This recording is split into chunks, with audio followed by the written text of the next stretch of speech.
Hello साथियों, फिर से स्वागत है आप सभी का एक बार Kumar Gaurav current affair class notes में। आपका साथी, आपका दोस्त, आपका मित्र मैं आपके लिए लेकर आया हूं फिर से कुमार गौरव सर के करंट अफेयर क्लास नोट्स, जो आपके कॉम्पिटिटिव एग्जाम की दृष्टि से बहुत ज़्यादा इंपॉर्टेंट है। पूरी क्लास को अंत तक देखिएगा। आज आपको इजराइल के दर्शन कराऊंगा। इसके साथ साथ जो क्वेश्चन नंबर 10 था उसको बहुत ही बेहतरीन माध्यम से आपको समझाने वाला हूँ। पूरी वीडियो को आप अंत तक अवश्य देखना, और बीच के एक दो क्वेश्चन भी आपके लिए बहुत एक्सप्लेन लेवल हैं, उसको भी आप जरूर देखना। तो आइए शुरुआत करते हैं पहले क्वेश्चन से। हाइफा दिवस, ये हाइफा क्या होता है? तो इजराइल में एक स्थान है जिसका नाम है हाइफा। आप सभी को याद रखना है, जो इजराइल में एक स्थान है हाइफा, इस पर कंट्रोल कर लिया था तुर्की और जर्मनी ने। ठीक है, तो इसी को हाइफा जो स्थान था इसको मुक्त कराने के लिए भारत की तरफ से हैदराबाद, मैसूर और जोधपुर के जवानों ने क्या किया? हाइफा को मुक्त कराया। तो इसी के उपलक्ष्य में हम क्या मनाते हैं? 23 सितंबर को विश्व हाइफा दिवस मनाते हैं। किसके द्वारा मनाया जाता है? तो भारतीय सेना के द्वारा मनाया जाता है, क्योंकि 23 सितंबर 1918 को ये कार्य उन्होंने किया था। ठीक है, आप सभी लोग याद रखना। भारतीय सेना, इसके प्रमुख कौन है? तो भारतीय सेना के प्रमुख हैं वर्तमान में मनोज पांडे। कौन है मित्रों? मनोज पांडे। आप सभी लोग याद रखना। ये दिवस कब मनाते हैं हम? थल सेना दिवस। तो आप सभी लोग याद रखना 15 जनवरी को मनाते हैं। ये पॉइंट भी आप याद रखना। अब आप सभी को दिख रहा होगा एक स्थान है दिल्ली त्रिमूर्ति चौक। दिल्ली त्रिमूर्ति चौक जो है, इसका नाम भी क्या रख दिया गया है? तो हाइफा चौक रख दिया गया है। अब बात आई है दिवस की, तो हम दिवस संबंधित कुछ प्रश्नों पर बात करेंगे आपसे। ललन टॉप दिवसों में सबसे पहले विश्व बांस दिवस कब मनाते हैं? तो प्रत्येक 18 सितंबर को मनाते हैं। ये सारी जानकारी इसकी लिखी हुई है, आप पढ़ना। ठीक है, और उसके बाद मैं प्रमुख दिवसों पर ही लेकर चलता हूँ आपको। शिक्षक दिवस कब मनाया था? तो 5 सितंबर को मनाया था। अंतर्राष्ट्रीय साक्षरता दिवस 8 सितंबर को मनाया था। राष्ट्रीय हिंदी दिवस 14 सितंबर को मनाया गया था। लोकतंत्र दिवस ये 15 सितंबर को मनाया गया था। और राष्ट्रीय अभियंता दिवस, इसको भी 15 सितंबर को ही मनाया गया था। विश्व ओजोन परत संरक्षण दिवस कब मनाया गया? 16 सितंबर को। अंतर्राष्ट्रीय शांति दिवस 21 सितंबर को मनाया गया। और विश्व पर्यटन दिवस, जो कि आज हम मनाने वाले हैं, तो ये 27 सितंबर को मनाया जाता है। वहीं पर आप सभी लोग याद रखना, विश्व हृदय दिवस कब मनाते हैं? तो 29 सितंबर को इसे मनाया जाता है। तो ये इंपॉर्टेंट जो ललन टॉप हमारे कुछ इस माह के इंपॉर्टेंट दिवस थे वो मैंने आपको कराए। अब आपको कराता हूँ इजराइल के, क्या कराता हूँ? इजराइल के दर्शन कराता हूँ, कुछ महत्वपूर्ण प्रश्नों पर चर्चा कराता हूँ। जैसा कि आप सभी को पता है, इजराइल की राजधानी क्या है? तो ये है जेरूसलम। ठीक है, और इनके पुराने जो प्रधानमंत्री थे वे थे नेफ्टाली बेनेट, लेकिन इनके स्थान पर अब आ गए हैं कौन? यार लैपिड। यहाँ के राष्ट्रपति कौन है? तो इशाक हर्जोग यहाँ के राष्ट्रपति हैं। यहाँ की संसद को नेसेट के नाम से जाना जाता है, ये भी आप याद रखना। अल अक्सा मस्जिद आप जरूर जानते हैं, ये अभी जो हमारा विवाद हुआ था किस किस का? तो गाजा पट्टी को लेकर जो विवाद हुआ था वो इसी के चक्कर में हुआ था। अल अक्सा मस्जिद और जेरूसलम में स्थित है ये। इजराइल डिफेंस सिस्टम का नाम क्या है? तो आयरन डोम पद्धति। जैसे कि भारत का कौन सा है? आप सभी लोग जानते हैं इंद्रजाल। तो ये इंद्रजाल भी हमने कहाँ से लिया है? इजराइल से लिया है, और इजराइल का डिफेंस सिस्टम है।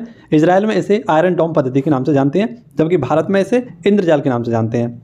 हेरॉन ड्रोन ये इंडिया में आया है। लाइट कॉम्बैट एयरक्राफ्ट है, यानी हल्का लड़ाकू है।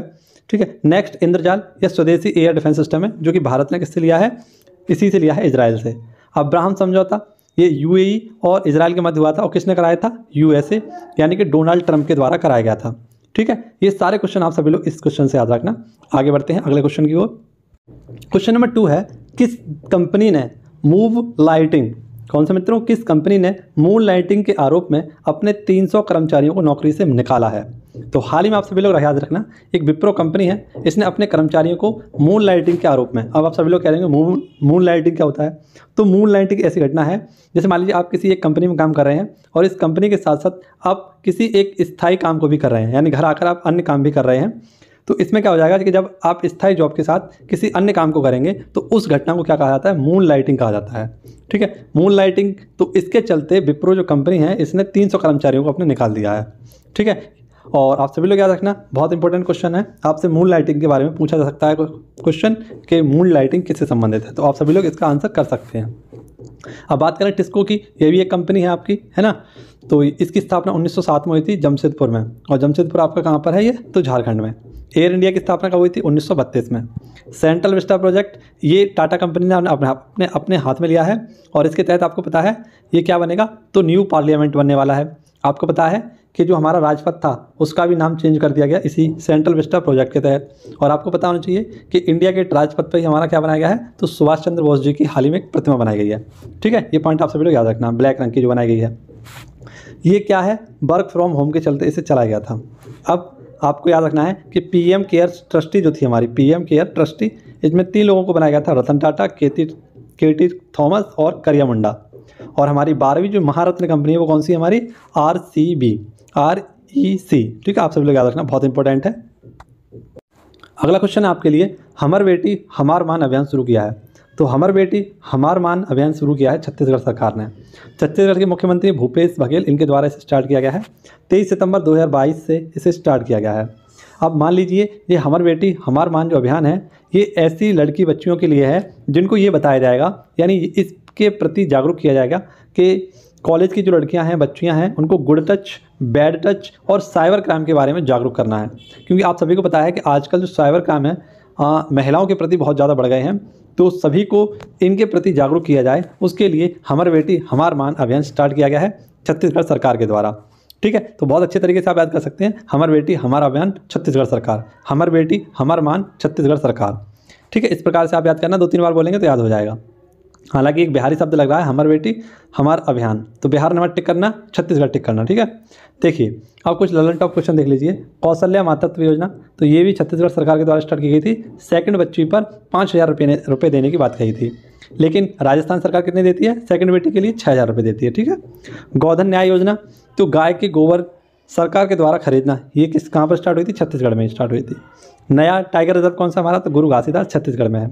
हरेली उत्सव कहाँ मनाते हैं, तो छत्तीसगढ़ में मनाते हैं। इंद्रावती नदी जो कि गोदावरी नदी की सहायक नदी है, ठीक है, ये आप सभी को याद रखना, छत्तीसगढ़ में ही है। भिलाई ये छत्तीसगढ़ में है, और सोवियत संघ के हेल्प से इसे सेकेंड ईयर जो हमारा 5 ईयर प्लान था उसके तहत बनाया गया था। ठीक है, तो ये सारी चीज़ आप याद रखना। और आप सभी को पता ही है कि छत्तीसगढ़ किससे अलग हुआ था आपका, तो मध्य प्रदेश से अलग हुआ था। ठीक है, और कब अलग हुआ था, तो आप सभी को ये डेट बतानी है कि मध्य प्रदेश से छत्तीसगढ़ कब अलग हुआ था।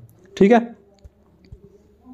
क्वेश्चन नंबर 4 है आपके सामने, भारतीय चिकित्सा अनुसंधान परिषद के नए महानिदेशक कौन बनाए गए हैं। तो भारतीय चिकित्सा अनुसंधान आप सभी लोग जानते हैं, इसके हाल ही में नए महानिदेशक बनाए गए हैं डॉक्टर राजीव बहल। ये अगले 3 वर्षों तक ICMR के क्या रहेंगे मित्रों, नए महानिदेशक रहेंगे। ICMR की बात करें तो इसकी स्थापना 1911 में हुई थी, और इसका जो नाम आया था ICMR बनकर वो आया था 1949 में। इसका हेडक्वार्टर कहाँ पर है, तो नई दिल्ली में है। 1911 की 2-3 घटना याद रखना आप सभी लोग। पहली जो हमारी डाक सेवा स्टार्ट की गई थी एयर के द्वारा, वो 1911 में स्टार्ट की गई थी। 1911 में ही आपका क्या हुआ था, दिल्ली की घोषणा की गई थी, दिल्ली क्या बनेगी, हमारी राजधानी बनेगी। ठीक है, और बताइए 1911 में क्या क्या हुआ था। अगर आपको कोई एक का डेट मालूम हो तो कमेंट बॉक्स में जरूर बताना। वैसे हैं, मैं आपको बताऊंगा, लेकिन अगली वीडियो में बताऊंगा। ठीक है, देखता हूँ कौन कौन इसका आंसर मुझे कर सकता है। अब कुछ हाल ही में नए अपॉइंटमेंट हुए हैं, इनको आप देख लीजिए। ONGC की पहली महिला अध्यक्ष कौन बनी थी, अलका मित्तल। SSC के हेड कौन है वर्तमान में, तो S किशोर। 15वें राष्ट्रपति कौन है, तो द्रौपदी मुर्मू। 16वें उपराष्ट्रपति कौन है, जगदीप धनखड़। मुख्य निर्वाचन आयुक्त कौन है, तो राजीव कुमार। और इसरो के नए हेड कौन है, तो S सोमनाथ। नीति आयोग के नए अध्यक्ष कौन है, माफ करना, नीति आयोग के नए उपाध्यक्ष कौन है, तो सुमन के बैरी। नए CEO कौन है, परमेश्वर अय्यर। और केंद्रीय सतर्कता आयोग के अध्यक्ष कौन है, तो सुरेश N पटेल। ठीक है, ये पॉइंट आप याद रखना। अगर मैं चाहूँ तो आपको एक और, मैंने पूरी जो लिस्ट बनाई है उसमें से कुछ आपको जल्दी से रिवाइज करा देता हूँ। ठीक है, पता नहीं क्यों मेरा मन नहीं मानता, क्यों बार बार मैं आपको रिवाइजन कराता रहता हूँ। तो जितने भी मेरे साथी हैं उनको काफ़ी अच्छा भी लगता है, पसंद आता है, कमेंट भी करते हैं वो लोग कि आप बार बार जो रिवीजन कराते हैं उससे हमें काफ़ी अच्छा याद होता है, और कम समय में काफ़ी ज़्यादा मैं कंटेंट आपको दे भी दे पाता हूँ। नेक्स्ट है, नए महान्यायवादी कौन है हमारे, तो मुकुल रस्तोगी। आप सभी लोग याद रखना किसके स्थान पर आने वाले हैं, के वेणुगोपाल के। ब्रिटेन के गृह मंत्री कौन बनी है, तो सुएला बेबरमैन। नेक्स्ट आपको याद रखना है, DRDO के नए अध्यक्ष कौन बने हैं, तो समीर V कामत, ये सतीश रेड्डी जी के स्थान पर आए हैं। CSIR की महिला अध्यक्ष कौन बनी है, तो नल्ला थम्बी कराईसेल्वी। केंद्रीय सतर्कता आयुक्त कौन है, तो मैंने बताया सुरेश N पटेल। सेकंड महिला राष्ट्रपति कौन बनी है, तो द्रौपदी मुर्मू। 16वें नंबर के उपराष्ट्रपति कौन बने हैं, जगदीप धनखड़। अंतर्राष्ट्रीय शतरंज महासंघ के उपाध्यक्ष कौन बने हैं, तो विश्वनाथ आनंद। इनकी बुक का नाम जल्दी से बता दीजिए। वर्ल्ड बैंक के मुख्य अर्थशास्त्री इंदरमीत गिल। IMF के मुख्य अर्थशास्त्री तो पियरे ओलिवर। और नेक्स्ट आपको मैं 2-4 और करा देता हूँ। रनिल विक्रमसिंघे, ये कौन है, श्रीलंका के राष्ट्रपति। यहाँ के प्रधानमंत्री कौन है, जल्दी से बताइए। महाराष्ट्र के नए मुख्यमंत्री एकनाथ शिंदे। त्रिपुरा के नए मुख्यमंत्री डॉक्टर मानिक साहा। FATF के नए अध्यक्ष T राजा कुमार। और ये मैं आपको कराई चुका हूँ। ठीक है, तो मैंने पुनः से आपको, हालांकि इसके ऊपर मैंने पूरी एक छोटी सी वीडियो बनाई है 5 मिनट की, तो आप जाकर 5 मिनट की वीडियो को जरूर देखें, बहुत मोस्ट इंपॉर्टेंट है। क्योंकि अंतिम जो हमारे 18-19 दिन बचे हैं पैट के लिए, बहुत ज़्यादा इंपॉर्टेंट वीडियो मैंने आपके लिए बना दी है। और डेली मैं आपके लिए ट्रिक वाली वीडियो बना रहा हूँ, और डेली आपके लिए कुछ ना कुछ नया कर ही रहा हूँ। क्वेश्चन नंबर 5 है हिलेरी मेंटल का निधन। तो हाल ही में हिलेरी मेंटल का निधन हो गया है। और ये हिलेरी मेंटल कौन थी? तो ये एक लेखिका थी, महान लेखिका हैं। 17 वर्ष की उम्र में इनका निधन हो गया। ठीक है, अब ये इतनी इंपॉर्टेंट क्यों है हमारे लिए? तो आप सभी लोग याद रखना, इन्हें 2 बार बुकर पुरस्कार से सम्मानित किया गया है और 2 बार बुकर पुरस्कार से सम्मानित ये एकमात्र महिला हैं, इसलिए हमारे लिए बहुत ज़्यादा इंपॉर्टेंट हो जाती हैं हिलेरी मेंटल। ठीक है, इनकी पहली जो बुक थी जिसके लिए इन्हें बुकर पुरस्कार दिया गया था वो थी वुल्फ हॉल, 2009 में इन्हें मिला था ये। और second book bring of the body, ये 2012 के लिए इन्हें दिया गया था। जबकि हम बात करें 2022 का किसे दिया गया मैन बुकर पुरस्कार, तो ये दिया गया गीतांजलि श्री को द टॉम्ब ऑफ सैंड के लिए। कुछ निधन देख लीजिए, जैसे एलिजाबेथ सेकंड का हाल ही में निधन हुआ था, ये इंग्लैंड की महारानी थी। शकुंतला चौधरी, ये असम की एक महिला थी और एक बहुत ही फेमस स्वतंत्रता सेनानी थी, जिनका हाल ही में निधन हुआ था मार्च माह में। क्वेश्चन नंबर 6 देखिए, और अगला जो क्वेश्चन आने वाले हैं आपके लिए और भी ज़्यादा इंपॉर्टेंट है। ठीक है, तो मैं लगातार आपको बिना किसी बकवास किए आपको पूरा वीडियो में कराता हूं और कुछ समय में ही आपको पूरा अंतिम तक जड़ तक सारे पॉइंट बता देता हूं बहुत ही कम समय में। तो जितने भी साथी मेरे जिनकी मजबूत तैयारी होगी वो इससे बहुत अच्छा समझ रहे होंगे। देखिए अगला क्वेश्चन है आपके लिए, पहला हिमस्खलन, इसे हम एवलांस कहते हैं, निगरानी रडार स्थापित होगा। तो आप सभी लोग याद रखना कि जो हिमस्खलन निगरानी रडार स्थापित किया जाएगा, कहाँ पर स्थापित किया जाएगा? उत्तरी सिक्किम में। अब ये होता क्या है हिमस्खलन, यानी एवलांस, ये होता क्या है? तो जैसा कि आपको पता है मित्रों कि जब दबाव पड़ता है पहाड़ों पर, है ना, ढलानों पर जब दबाव बढ़ता है तो क्या होता है, जब वो मिट्टी का होता है दबाव तो उसे तो हम क्या कहते हैं? भूस्खलन। लेकिन वही दबाव अगर किसका है? बर्फ़ का है, तो हम उसे कहते हैं हिमस्खलन। तो इसका पहले से अंदाज़ा लगाया जा सके उसके लिए पहला हिमस्खलन निगरानी रडार लगाया जाएगा। इससे क्या होगा कि जो हमारी जनजाति अस्त व्यस्त हो जाती थी, हमारे घर अस्त व्यस्त हो जाते थे, रहने वाले व्यक्तियों की बहुत ज़्यादा दिक्कत हो जाती थी, उन सभी का अंदाज़ा लगाया जा सके और वहाँ से जो आबादी वाला इलाका है उसको खाली कराया जा सके।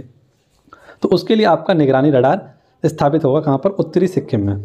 ठीक है, ये 15,000 फुट की ऊंचाई पर है और मात्र 3 सेकंड में पता लगा लेगा, क्या कर लेगा कि यहाँ पर क्या होने वाला है? हिमस्खलन या भूस्खलन होने वाला है। ठीक है, इसे स्थापित किसने किया है? तो DRDO की एक संस्था है जिसका नाम है DRED, ये चंडीगढ़ में है और इसकी फुल फॉर्म है भूस्खलन विज्ञान एंड अनुसंधान संस्थान। ठीक है, आप सभी लोग याद रखना। सिक्किम की बात करें तो सिक्किम आपकी परीक्षा के लिए बहुत इंपॉर्टेंट है। सिक्किम की राजधानी क्या है? तो आप सभी लोग याद रखना सिक्किम की राजधानी है आपकी गंगटोक। और आप सभी लोग याद रखना सिक्किम, यहाँ पर एक उत्सव मनाया जाता है जिसका नाम है लैबसोल उत्सव, सिक्किम में ही बनाया जाता है। ठीक है, और लोसांग उत्सव आपको पता ही कहाँ पर बनता है, तो ये भी आपका सिक्किम में बनता है। नाथुला दर्रा ये सिक्किम में ही है। जलेपला दर्रा ये भी सिक्किम में है। सिक्किम विधानसभा सीटों की संख्या कितनी है? 32। और यहाँ पर जो हमारा ये सरकार है वो किसकी है? प्रेम सिंह तवांग की। यहाँ पर ही हमारी एक मिक्स वर्ल्ड हेरिटेज साइट है जिसका नाम है कंचनजंगा। तो ये सारे फैक्ट आपको इस क्वेश्चन से याद रखने थे। आगे बढ़ते हैं। Question number 7 most important question और लल्लन टॉप क्वेश्चनों को तो कहना ही कुछ है। ठीक है, क्वेश्चन है अलीवा पहल। तो अलीवा पहल आप सभी लोग याद रखना कहाँ से संबंधित है? तो उड़ीसा से। आ फॉर अलीवा, आ फॉर उड़ीसा। ठीक है, अब ये भुवनेश्वर में है, आप सभी लोग याद रखना। उड़ीसा की राजधानी क्या है? भुवनेश्वर। तो बाल विवाह को जड़ से ख़त्म करने के लिए, मिटाने के लिए, है ना, ये अलीवा पहल को स्थापित किया गया है। हालांकि कुछ समय पहले भी यहाँ पर क्या हुआ था, एक जिला था उड़ीसा का जो कि भारत का पहला ऐसा जिला था जो क्या बना था? बाल विवाह मुक्त बना था। लेकिन अब पूरे उड़ीसा को ही क्या किया है इन्होंने? अलीवा पहल के तहत बाल विवाह मुक्त करने की शपथ लिया है। ये मुख्यमंत्री कौन है यहाँ के? तो नवीन पटनायक हैं, बीजू जनता दल के ये यहाँ पर क्या है? मुख्यमंत्री हैं। तो यहाँ पर याद रखना गंजाम जिला, इसे हम पहले ही मुक्त कर चुके हैं। ठीक है, और अब पूरे उड़ीसा राज्य को बाल विवाह मुक्त करना है। तो देखिए मित्रों, अब आप सभी को पता है एक देश भी था हमारा जो बाल विवाह को क्या करने वाला था? बैन करने के लिए उसने बिल पारित किया था। तो ये हमारा कौन था? फिलीपींस। ठीक है, फिलीपींस की राजधानी आप सभी को पता है मनीला है। और मनीला में हमारे 2 हेडक्वार्टर हैं, आप सभी लोग याद रखना। एक तो ADB यानी एशियन डेवलपमेंट बैंक का हेडक्वार्टर है, और इसी के साथ याद रखना अंतर्राष्ट्रीय चावल अनुसंधान जो केंद्र है इसका हेडक्वार्टर भी मनीला में ही है। ठीक है, यहीं पर आपका एशिया का नोबेल पुरस्कार दिया जाता है जिसे हम रेमन मैग्सेसे अवार्ड कहते हैं। ठीक है, और आप सभी को पता है जो हमारी प्रशांत महासागर की सबसे गहरी खाई है मैरियाना ट्रेंच, वो भी फिलीपींस के दक्षिण पूर्व में पाई जाती है। ठीक है, आप सभी लोग याद रखेंगे पॉइंट फिलीपींस से। चलिए सैनिटरी क्वेश्चन हमारा, सैनिटरी पैड मुफ्त पहला गांव कौन सा है? तो ये है कुबलंगी केरल का। सैनिटरी पैड प्रोडक्ट्स को मुफ्त देने वाला पहला देश कौन सा बना है? स्कॉटलैंड। अम्मा और बहनी योजना कहाँ की है? सिक्किम सरकार की है। पहली बालिका पंचायत कहाँ की है? कुनरिया, ये गुजरात में है। बालिका दिवस कब मनाते हैं? बालिकाओं की बात आई है, बाल विवाह से संबंधित है, तो क्या है मित्रों? 24 जनवरी को मनाते हैं। अंतर्राष्ट्रीय बालिका दिवस 11 अक्टूबर को मनाते हैं। राष्ट्रीय महिला दिवस 13 फरवरी को मनाते हैं और अंतर्राष्ट्रीय महिला दिवस प्रत्येक 8 मार्च को मनाते हैं। ठीक है, याद रहेगा। चलिए अगले क्वेश्चन की ओर बढ़ते हैं और अगला क्वेश्चन मोस्ट इंपॉर्टेंट क्वेश्चन है। रुपया व्यापार के लिए भारतीय रिजर्व बैंक को मंजूरी पाने वाला पहला भारतीय बैंक कौन सा बना है? तो रुपया व्यापार के लिए, किसके लिए? रुपया व्यापार के लिए भारतीय रिजर्व बैंक से मंजूरी पाने वाला पहला बैंक बन गया आपका यूको बैंक। यानी ऐसे मान लीजिए जैसे रूस है, तो रूस के साथ बोस्टो अकाउंट स्थापित करेगा।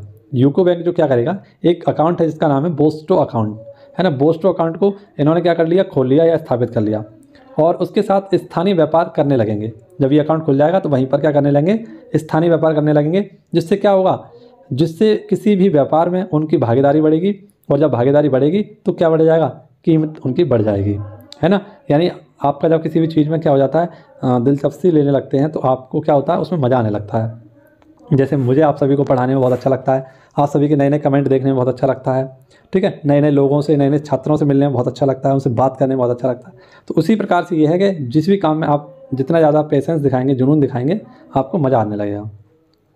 देखिए जीवा कार्यक्रम ये नाबार्ड बैंक के द्वारा स्टार्ट किया गया था। नाबार्ड बैंक के बारे में जान लीजिए 2-4 बातें।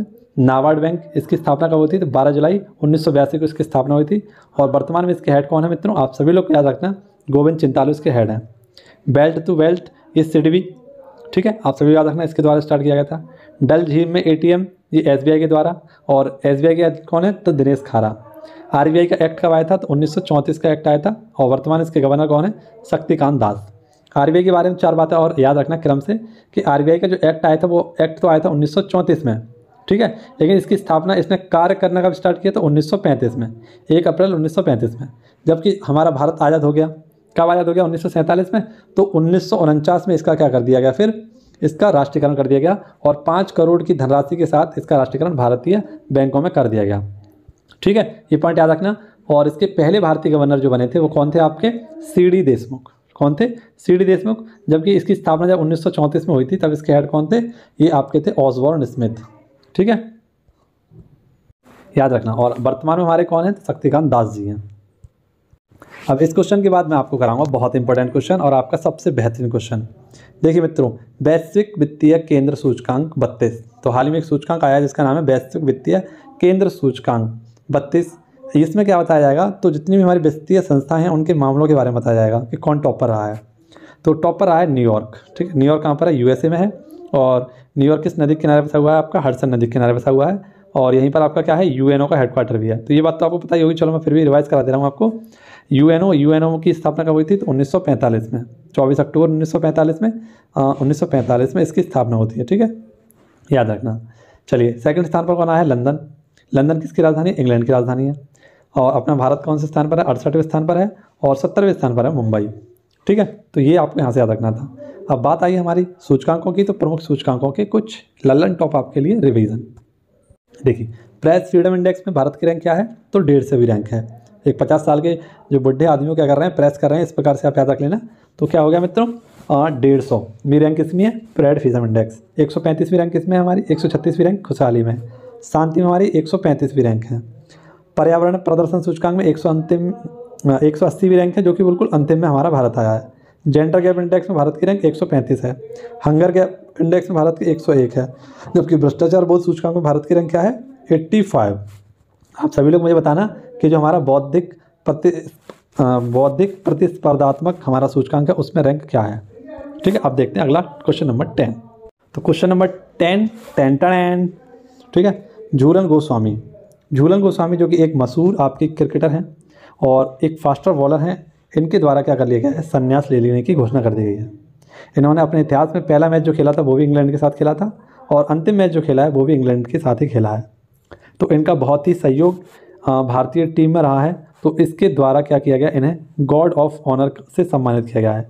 यानी सभी टीम मेंबर, एम्पायर, यानी जितने भी उस समय क्रिकेट चल रहा होता है, जो भी इंपॉर्टेंट व्यक्ति होते हैं, उन सभी ने सर झुकाकर इन्हें क्या दिया? गॉड ऑफ ऑनर दिया, ठीक है। झूलन गोस्वामी ये आप सभी को याद रखना 5 बार वर्ल्ड कप खेल चुकी हैं, ठीक है। जबकि सर्वाधिक कौन खेल चुकी हैं? तो आप सभी लोग याद रखना ये है आपकी मिताली राज, यहाँ सर्वाधिक काट लेना। ये 5 बार खेली हैं लेकिन सेकंड स्थान पर है, लेकिन सर्वाधिक स्थान पर कौन है?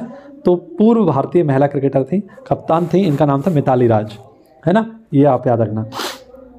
अब बात आई है मित्रों किसकी? महिला खिलाड़ी की। तो कुछ महिला खिलाड़ी हैं आपके लिए मैं बता देता हूँ, जैसे पीवी सिंधु। पीवी सिंधु आप सभी लोग जानना, ये हैं बैडमिंटन से संबंधित हैं, और रियो ओलंपिक जो हुआ था हमारा 2016 में, इसमें इन्होंने क्या जीता था? सिल्वर मेडल जीता था, ठीक है। और जो अभी हाल ही में हमारा जो हुआ था टोक्यो ओलंपिक, इसमें इन्होंने क्या जीता है?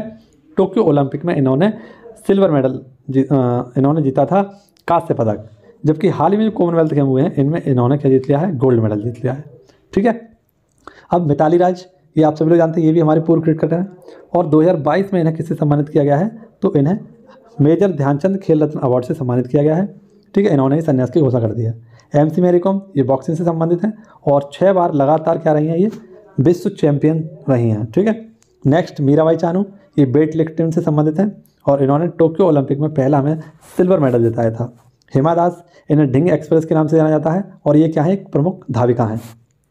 निखत जरीन, इन्होंने ये 5वीं हमारी चैंपियन महिला हैं विश्व चैंपियन एथलेटिक्स में, ठीक है। आप सभी लोग याद रखना, निखत जरीन बॉक्सिंग से संबंधित है। विनेश फोगाट, ये कुश्ती से संबंधित है, और हाल ही में कॉमनवेल्थ गेम में इन्होंने गोल्ड जीता है। हरमनप्रीत कौर, ये वर्तमान में महिला टीम की कौन है? कप्तान है। रानी रामपाल, ये हॉकी से संबंधित हैं, और 2020 का इन्हें क्या दिया गया था? 2020 का इन्हें दिया गया था मेजर ध्यानचंद खेल रत्न अवार्ड। विजय लक्ष्मी पंडित, ये शतरंज से संबंधित हैं, और पहली महिला हमारी ग्रैंड मास्टर हैं। नेक्स्ट साक्षी मलिक, आप सभी लोग जानती हैं, रियो में इन्होंने क्या जीता था? कांस्य पदक जीता था। और साक्षी मलिक किससे संबंधित हैं? रेसलिंग से। नेक्स्ट लवलीना बोरगोहन, ये आपकी कौन है? तो असम की बॉक्सर हैं। कौन है? लवलीना बोरगोहन कौन है? बॉक्सर हैं। PT ऊषा, इन्हें उड़न परी के नाम से आता है, ये भी धाविका हैं। और अंजू बॉबी जॉर्ज, ये लॉन्ग जंप से संबंधित हैं। तो पूरे सारे नाम मैंने आपको समझाने की और बताने की कोशिश की है।